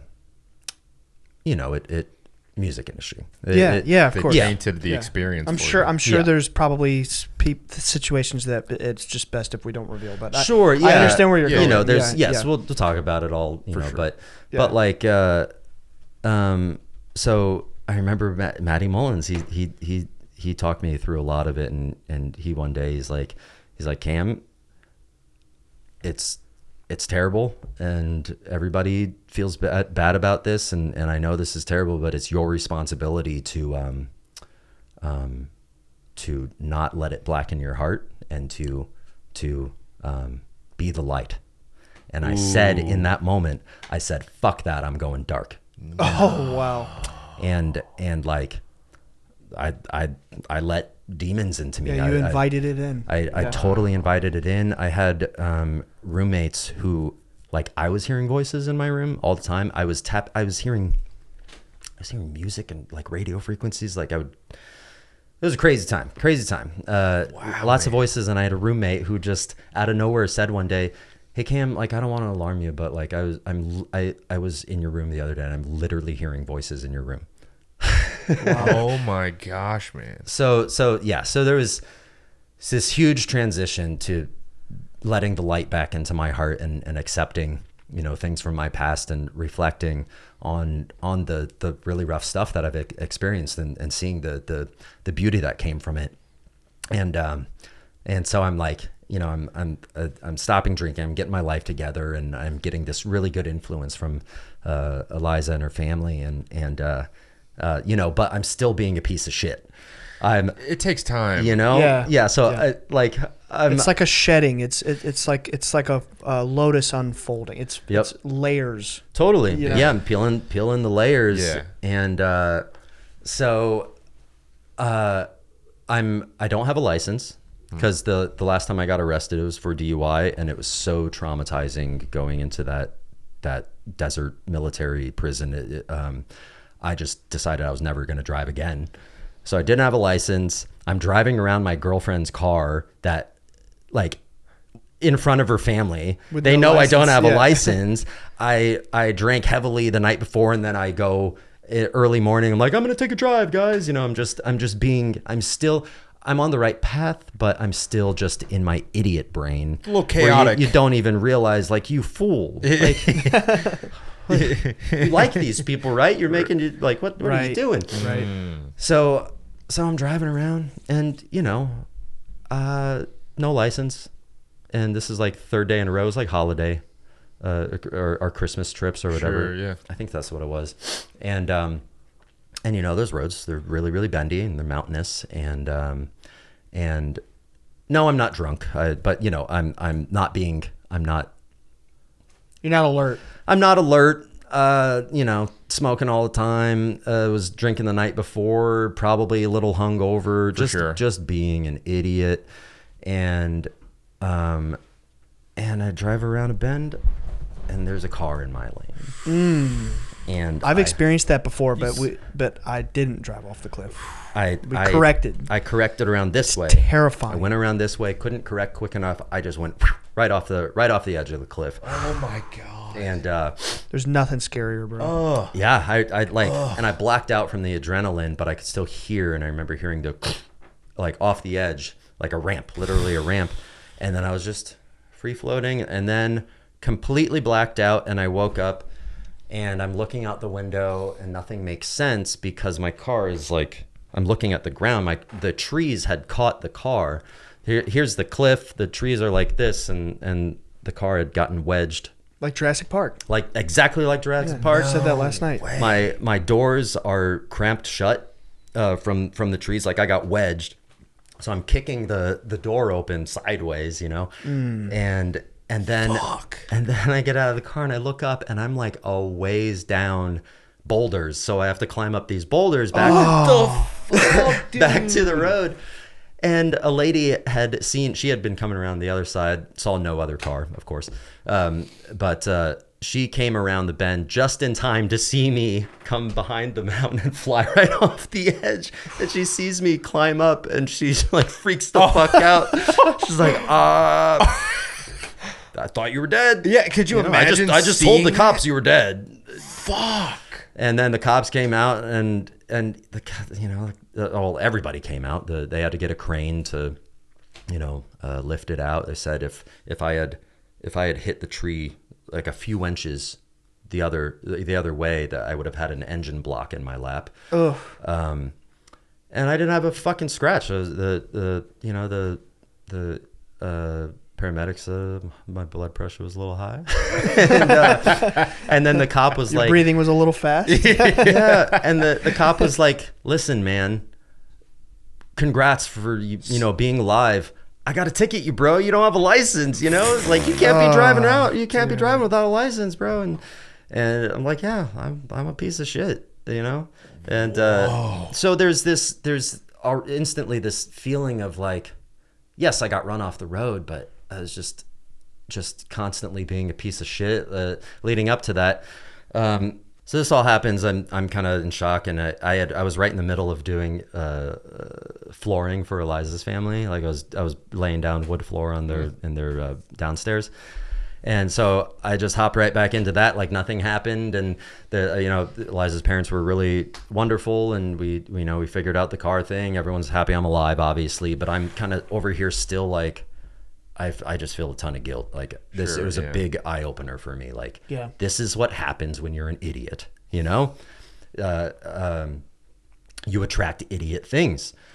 And so the wild part is, somewhere in the next few days, I'm implanted with a memory. I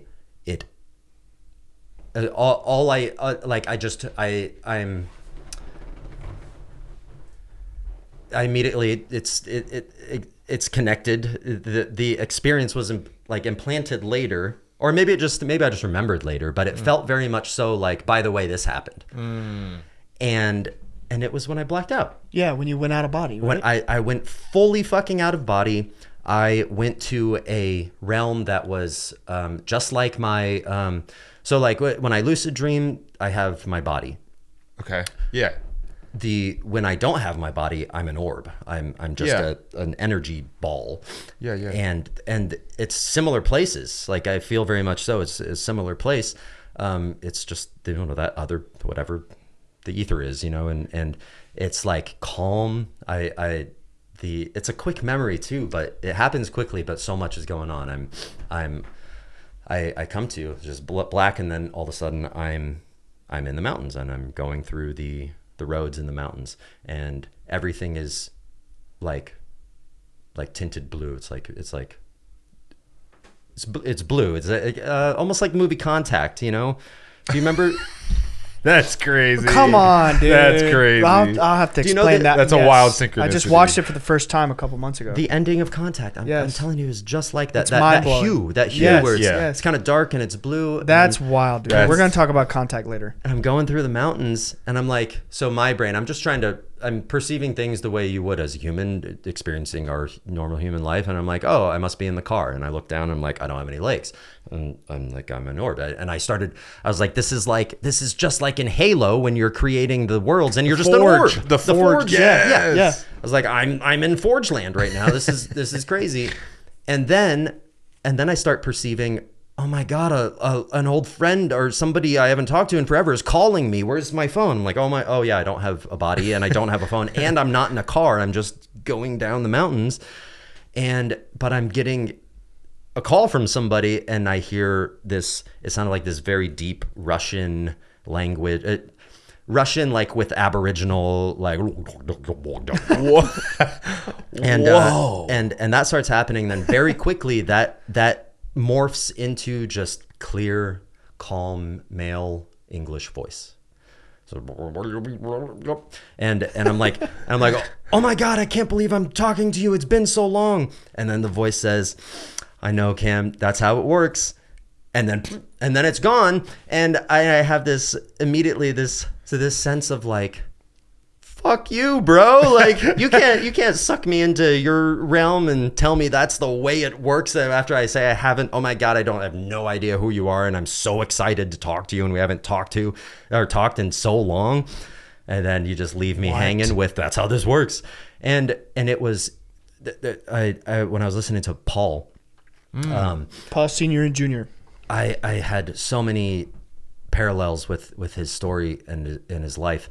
And, he said, same exact thing. He talked about one of his experiences, and it felt like God. It felt godly, but there was a sense that it was like just a really fucking close, special friend that I haven't been with in a really long time. Yeah. And I mean, they're just beyond any doubt. These are places I'm going to, right? Whether it's the out of body, the near death experiences. I've had some overdoses by myself that are really difficult, but it was same realm. And I just look back on all these experiences, and I'm like, I'm going to the same place every single time. It's the same realm, whether it's the lucid dreaming realm or the I have a near death. It's the ethereal realm. Anything that's shocking, or either shocking your body or just putting your body into a state where your consciousness can be consciousness removed. is pulling from your physical body. Yeah. And I think that can be... There's pleasant ways to get there. Yes. There's very unpleasant shocking ways to get trauma, there. But it's real. Drugs, it's real. Meditation, working out, like all of these things. It's like music.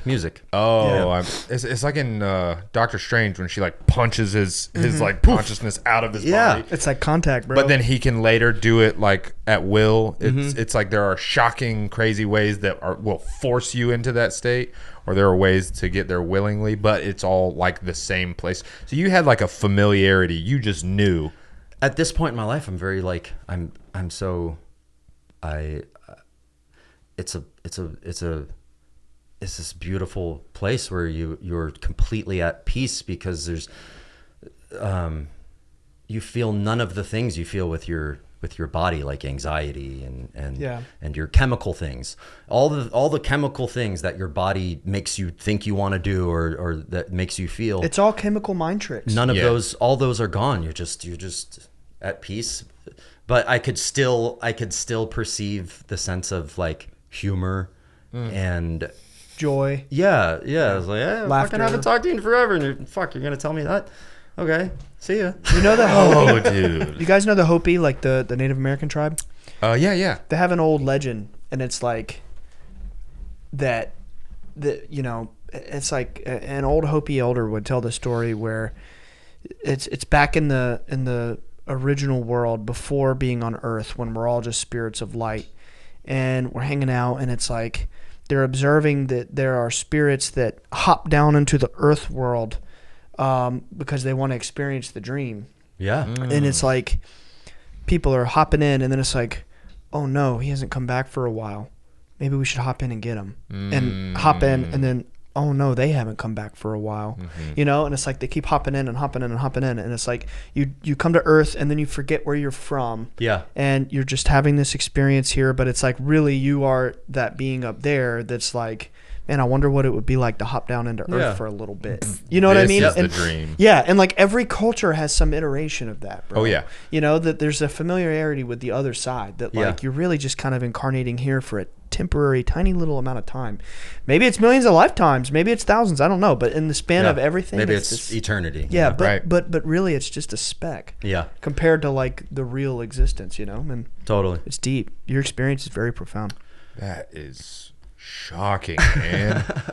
Whoa. I definitely get the sense that we were always going to cross paths. 100%. And you guys have already been influencing my decision making and at Soapbox and implementing binaural 3D mics and we've been influencing that. Just like the talk about Monroe Institute. Oh, wow. We're sitting here talking about frequencies leading you into these meditative states where you can go out of body. Makes perfect sense. They've done the studies. They've spent a long time perfecting this, and you're deeply involved with them. And I immediately took such high interest in that, and I started researching solfeggio frequencies and how they relate to also chakras, and then also thinking about like mixing. How interesting is it that your solfeggio frequencies, your chakras, the way that everything is laid out is actually how you perceive the sound. Your kick drum comes and hits you in the balls, or it hits you right in the butt. You feel the kick drum, the snare hits you right around here. That's like that 200-300 range. Dude. The way you perceive sound is exactly the way visually that solfeggio frequencies and chakras are lined up, and it's almost a good tool for learning how to mix. Your high end stuff is floating around over here, and your cymbals and the drum kit is just happens to be set up exactly the way. It's trippy. Why aren't your cymbals down here? Yes, because they're not supposed to be perceived that way. They're supposed to be perceived up here. Dude.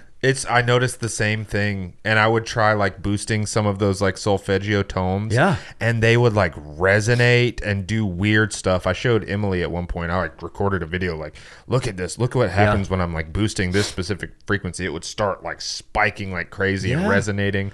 And then I noticed the same thing with drums. We were working on drums for, I think it might have been for Twiceborn, and I'm like experimenting with like boosting different frequencies, and I'm like, it it does hit you like where it stacks Where it's out. supposed to. It's so strange. Like you mean on a physical kit when you boost those frequencies, it hits you in the body and yeah, and like according to where like the chakras are even aligned on the body. Oh wow! Like if you open up a signal generator and you put in 300 hertz, you can dial in a specific frequency. You blast that, you're going to feel that frequency hitting you exactly where the chakra and the happens to be. solfeggio is aligned with those chakras too. Yeah, I get it now. Because each solfeggio is aligned with a specific chakra. Ascend, Yes, you feel it. So interesting. So I'd like to so try wild. this. you see all these things, and it's like, how can anybody possibly call any of this stuff woo woo? I know. It's so It's fucking scientific. You can experience it literally right now in your room. you yeah, know? yeah. Yeah. That's Yeah. true. So, I mean, So- amazing. So now we're going to weave back. So we talked about how when you were growing up as a kid and your dad was teaching you about like 3D imaging in your brain, which now we know is just a meditation practice. You're keeping your left brain very focused. You didn't know this consciously, but it's what's happening. You're keeping your left hemisphere of your brain so focused on visualizing this model that the right brain is coming alive. So like you've unwittingly been, putting your brain into a deep meditative state your entire life, just naturally, just like literally unconsciously. And anyway, so now you have found yourself with an incredible company where by some grand design, you find yourself 3D imaging holograms. It's like, come on, man. Yeah. You even said earlier with your band that they were creating like virtual versions of Right? Yeah. on. Yeah. Like Yeah. how weird of a thing to happen. And that was a while ago, and they did this virtual Laguna Beach, and they made virtual cam, and virtual cam played a virtual show. And now you're working with Soapbox doing like an advanced version of the same thing and working with 3D polygons, and it's like your destiny. I've literally also for years of my life I was a sculptor for a creature shop. Cool. No way. Very cool. Sculpted effects, prosthetics. That's amazing. We have a friend who's a very talented sculptor, and a massive fan of you as well. Really? We should Yes. meet. Yeah, We'll do absolutely. something He, together. he We would should. lose his mind. He's should, great. His name's Angel. What's the name of the band again? He's in Georgia, isn't he? Yeah, he does. Oh my live in God, he Georgia probably now. lives Yeah. near you. Yeah. He works for He's a this good company guy. called Turkey Merc. And Turkey Merc? They make this You know him? incredible pottery, and I don't, he but- is absurdly talented. Oh, we should totally talk. Yeah. He's awesome. So, but even that, like, I had a gift for sculpting. I'm a high definition sculptor. I love doing anatomically correct, detailed sculpts, of monsters. So how do you make a monster anatomically correct? You have to know muscle structures and stuff. But anyway, so even that's the 3D land. I'm using my arts for music and 3D stuff, and then fucking I meet Matty Mullins introduces me to this guy Dreambeard. He goes by Dream. Beautiful person. He created the first massively successful beard oil company, Dreambeard. Amazing. And he got linked up with some old buddies, the Sellers brothers, Ryan and Kevin, and they had been developing this idea based on military tech, visual tech, for creating volumetric holograms, where you use 40 or a bunch of cameras. In our case, we have 48 cameras, 24 processors, and a 360-degree array. And all these angles create a volume. It creates literally a hologram of the subject. So Dream gets brought on board, and then Dream just happens to be a huge fan of my production. Oh, no way. Sweet. And, and there's like a lot of mutually beneficial things going on there. I get to just, like, they asked me after years of showing my face, Eliza and I both, kept being as useful as possible, because obviously the project is just so fucking cool. And a few years later, they asked me, how can you keep doing exactly what you're doing, producing, but you also work for us full time? And now I work like 80, 90 hours a week, and it's fucking amazing. And I'm like, I feel like I'm putting my entire set of tools to work every day. You're thriving. It's fulfilling. It's fucking you're fulfilled. Awesome. And immediately I'm like, I want to, they hired me as a producer and A&R, people connector and producer. So we have these artists in, or educators, celebrities, demonstrations. We comedians. Comedians. Yeah. Podcasters. Any sort of entertainment or education. Exactly. Wink, wink. So the artist comes in, the performer, and like recently we had Teddy Swims in. And awesome. He did a live rendition of Lose Control with our buddy Chris Link on the acoustic. And so I got to record this live acoustic rendition of Lose Control, do my thing, produce it, mix it properly to sound somewhere in between in your room with you, dry, and a little bit produced. So I'm getting to tap into all these different, like, what a cool world to just that in itself. Like, it's a unique challenge. Yes. Yeah. It's a unique challenge, and I'm getting to use so much of my brain and my talents or whatever. Yeah. And it's a perfect melding of all of these things that have transpired over my entire life. I can't even believe it. I immediately asked them to train me in the Holosys so I can start. I want to do it all. I want to know how all of this works. I want to be able to run an entire facility, just run from station to station and do the whole thing. So I've pretty much gotten there, and it's fucking cool, man. I'm excited to have you guys in.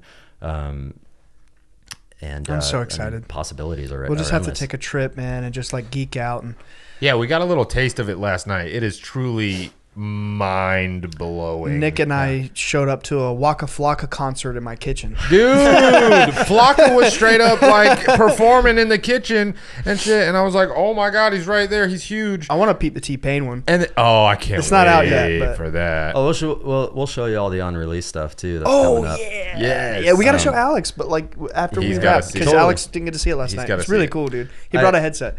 I do really want to say too, like the I was calling you guys the Avengers, and it's a very similar situation with us. I'm like, I'm totally fucking honored to be at work every day at Soapbox, because the people on the team, it's like, it's tight. It's like, how the fuck did these people come together? The sellers, they're successful architects, and then they happened to also be musicians, and one of them was produced really cool fucking shit, and it was really obsessed with realism, where I've always been obsessed with, let's make this shit crazy sounding. Yeah. So he's been reeling me in and teaching me these some of his tricks and the values of making something hyper realistic, like very cool.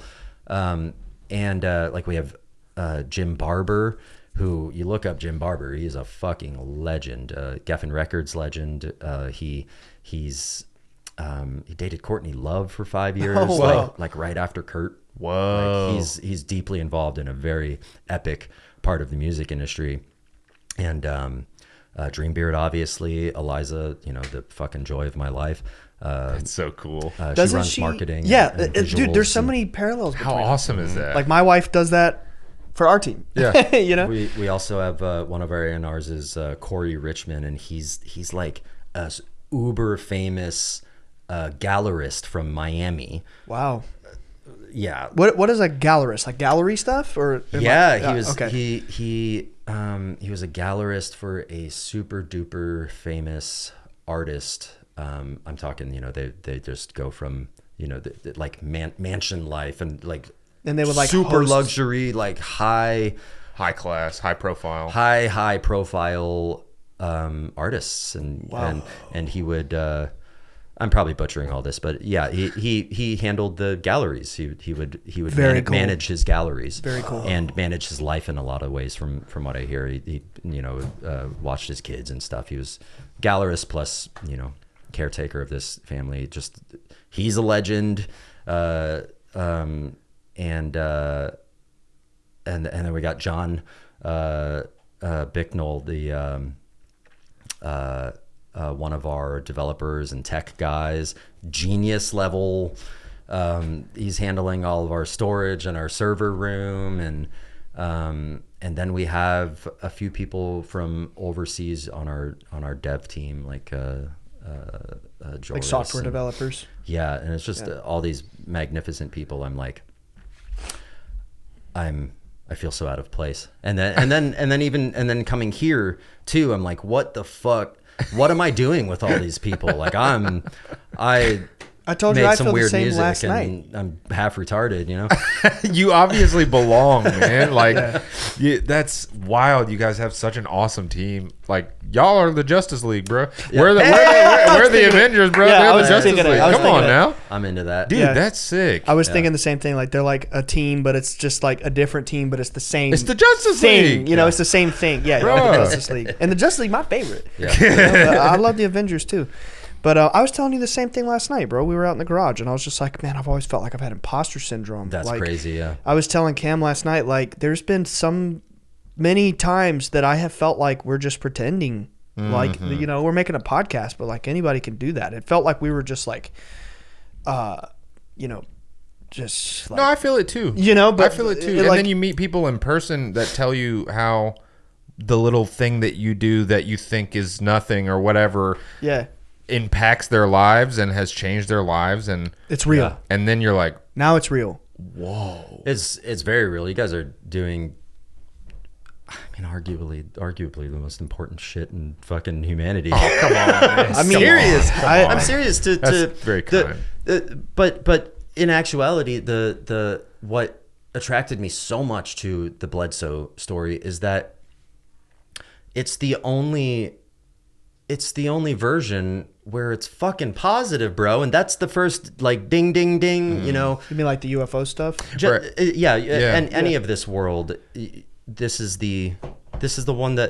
what makes most sense to me. When I have out-of-body experiences, always the immense peace and love. And you've seen orbs. Yes. Already. And it's not, there's nothing negative about it. Right. In fact, you can't even see anything if you're in a negative state. Like, it's very much so. You got to be. Well, you can see something, but you know it's voices and scary shit. It's scary as fuck. It's scary it's real, shit. and it's demonic. Yeah. 100%. If you are a negative in a bad space. I mean, it's I've been in some bad places and seen some scary stuff. I've seen, like, shadows move on the wall and like all the shit's real. It's I've just seen them around heard people. voices. To say that one thing is just that is like what the fuck, man? How close-minded and bizarre thinking, you know. It's silly. So yeah, you guys are like, that's what you guys are talking about is reality. That's the reality of things is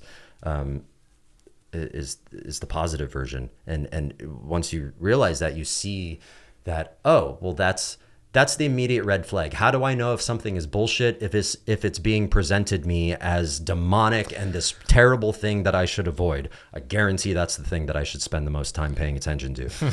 Yeah, it's like my pastor telling me don't do kung fu. You know? Right. Yeah. It's one of the best things you can do. It's the same parallel. It engages your body, keeps you healthy. It's like it helps you meditate, clears your mind. It's like it's all these amazing, profoundly positive things. But the fear is causing him in that case to be like, no, you can't do that, or else you know this book says like you'll go to hell forever. Right. It's like, the same with the government narrative. Like no, the phenomenon's like you're supposed to be scared of it. Right. Yeah. And by the way, like what you're supposed to be teaching us is what we're connecting with.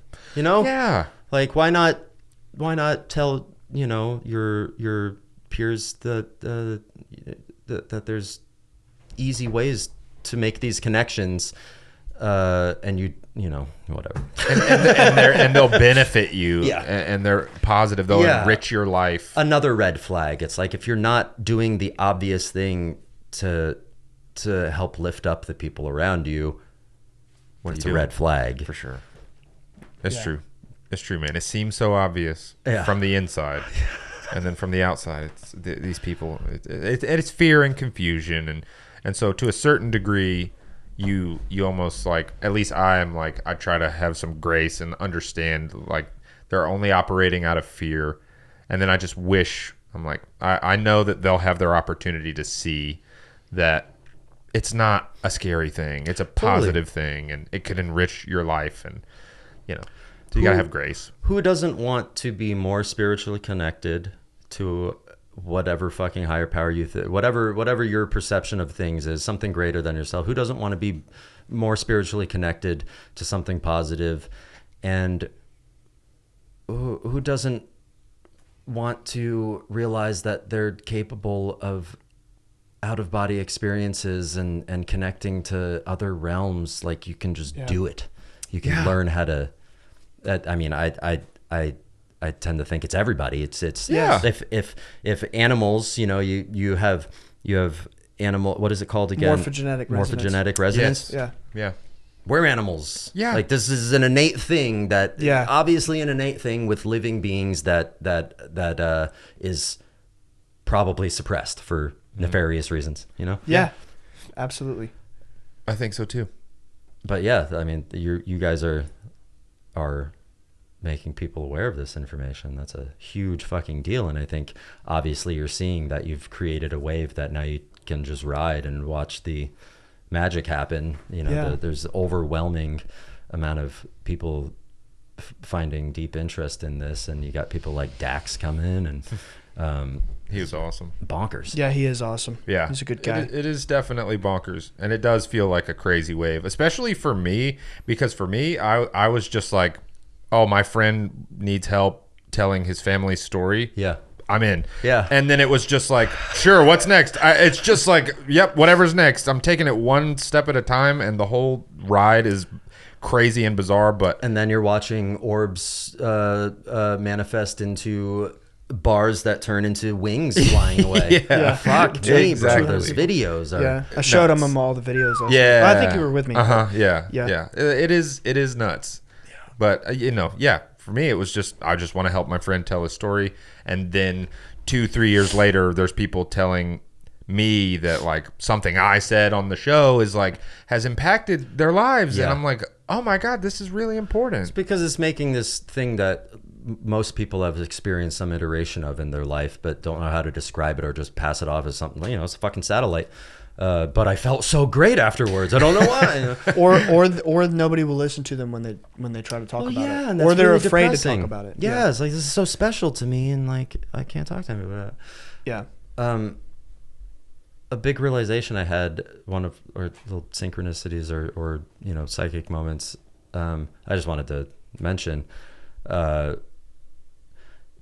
like, overwhelmingly. An overwhelming realization just after spending a day with you guys and talking about in greater detail some of your experiences as a child, as a kid, and just how intense just getting some deeper information and spending more time with you. I have realized overwhelmingly that all of the people that I follow, big names, all of these major names in ufology and in the drone thing, the orb thing, whatever it is, Ross Coulthart, all of it, Jake Barber, all these people, it seems very much so that all of this information is actually originating from the Bledsoes. Yeah. There seems to be a very clear focal point. and that was the other thing last night, where it was like we read each other's minds, where I was trying to explain to him like how we've always been ahead of the paradigm, and like we'll be saying some shit, and then like the whole UFO situation will change, they'll come out with a new thing, and I was like telling him this, and then he said that, and I was like, dude, you just read my mind. It was like, it sounds like it's all kind of coming from you guys. Well, I mean, this started in 2007. Like, you know, it's been going on for a long time. And to see, I don't know if I can say it, but some of the videos you were showing me yesterday, like, it's Chris in a Zoom meeting with Ross, Jake Barber, fucking, who else was I don't even remember, to be honest. And it's just like, oh, that Zoom's not a secret. People just had to like pay to watch it. God, yeah. You can talk about it. Still, like, it, you know, it's that kind of just all these new bits that just learning more and more. It's just more and more over it. It's so obvious. We are the middle of it. Yes. Yeah. Yes. Yeah, that's wild. Yeah.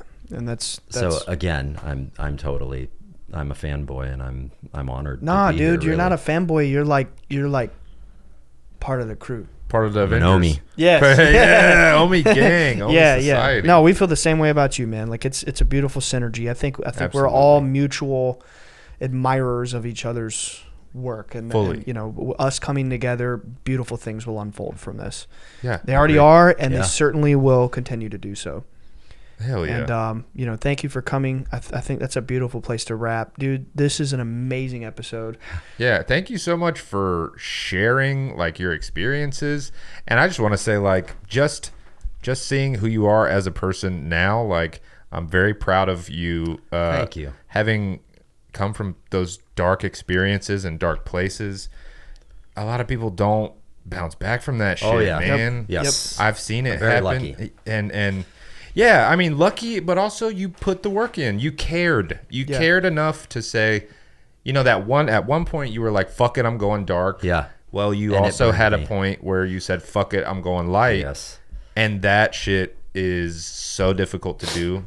And yeah, I'm proud of you. But there's a key theme here that can be gleaned from his story and from Paul's and from many others, that even when you choose to go dark, God still says, all right, that's enough. Yeah. Run your ass off the road. Fly out of body, and then like just pulls you back. It's like, that's enough. Time to change course. Yep. It's intervention. Yeah. Totally. It's amazing. Yeah, I needed my ass whooped a little bit. Humbled. I got it. You were humbled. Yeah. And that's a beautiful thing. You know, like that there is a force up there that even when we're like choosing to renounce the light and go with the darkness, it still cares about you. And it's like kind of watching you and being like, all right, now it's time to intervene. You know, he's a little too in deep. Let's pull him out. Yeah. You know, it's beautiful, dude. It's amazing. It is beautiful. Yeah, it's beautiful.